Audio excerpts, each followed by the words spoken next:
আমি এই দুর্নীতি নিয়ে কথা বলতে গিয়ে সার্চ করে দেখছিলাম গুগল কি বলে, বাংলাদেশের দুর্নীতিতে টপ মোস্ট পেশা দুটো কোনটা। দেখলাম 1 নম্বরে আছে রাজনীতিবিদদের নাম, 2 নম্বরে আছে আমলাদের নাম। কোন রাজনীতিবিদ যখন পেশা হিসেবে লেখেন রাজনীতি, তখন আমি সঙ্গত কারণেই খুব অবাক হই। রাজনীতিবিদরা বেতন পান বা রাজনীতি করলে পয়সা উৎপাদন হয়, এটা সম্ভবত বাংলাদেশের মতন দেশেই সম্ভব, যেই দেশটি 2005 সাল থেকে শুরু করে 2010 পর্যন্ত টানা 5 বছর দুর্নীতিতে চ্যাম্পিয়ন হয়েছিল। মাননীয় স্পিকার, আমরা বিগত সরকারের আমলে ছাগল কাণ্ড দেখেছি, বালিশ দুর্নীতি দেখেছি, রূপপুর পারমাণবিক বিদ্যুৎ কেন্দ্র নির্মাণের সময় যে ভয়াবহ দুর্নীতি হয়েছে সেটাও দেখেছি। আমরা দেখেছি একজন পিয়ন কি করে 400 কোটি টাকার মালিক হয় এবং হেলিকপ্টার ছাড়া চলাফেরা করতে পারে না বলে তৎকালীন প্রধানমন্ত্রী নিজেই বলেছিলেন।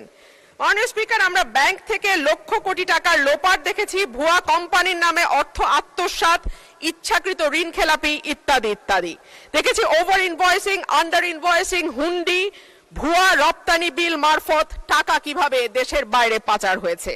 আমরা দেখেছি মেগা প্রজেক্ট, মেগা দুর্নীতি। আমরা দেখেছি নিয়োগ, পদোন্নতি এবং সরকারি কেনাকাটায় অনিয়ম। স্বাস্থ্য খাতে মিঠু সিন্ডিকেটের দৌরাত্ম্যের কথাও কম বেশি আমরা জানি। আর সে কারণেই মাননীয় স্পিকার, আমাদের আশা ছিল যে 5ই আগস্টের পরে যখন নতুন বাংলাদেশের কথা হচ্ছে, তখন দুদককে নখদন্তহীন বাঘ থেকে আমরা একটা শক্তিশালী প্রতিষ্ঠানে পরিণত করতে পারবো।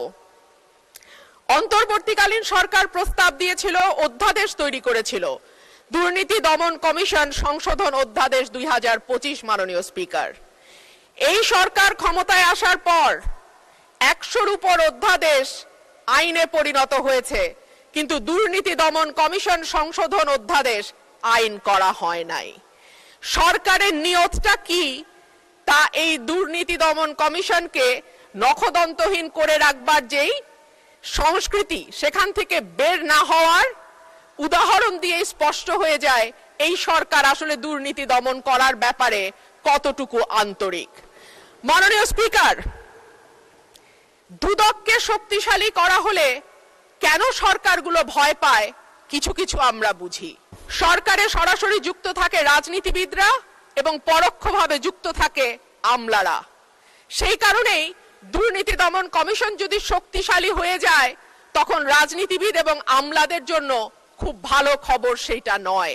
সে কারণেই ঠিক যেভাবে একটার পর একটা ভুয়া নির্বাচনের মাধ্যমে ক্ষমতায় থাকা আওয়ামী লীগ সরকার দুর্নীতি দমন কমিশনকে শক্তিশালী করে নাই, একইভাবে আমরা দেখতে পাচ্ছি অভ্যুত্থান পরবর্তী সরকারও দুর্নীতি দমন কমিশনকে শক্তিশালী করার ব্যাপারে মোটেও আন্তরিক নয়। এমনকি দুর্নীতি দমন কমিশনের 3 জন সদস্য কারা কারা হবেন এটাও সরকার ঠিক করে দেবে। যদিও অধ্যাদেশের মাধ্যমে যেই আইনটি করা হয়েছিল সেখানে বলা ছিল যে প্রেসিডেন্ট দুর্নীতি দমন কমিশনের চেয়ারম্যান নির্বাচন করবেন, বাকি সদস্যদের নির্বাচন করবে স্পিকার। সেটাও সরকারি দলের হাতেই থাকতো, কিন্তু সেইটুকু করবার মতন সাহসও সরকার দেখাতে পারে না।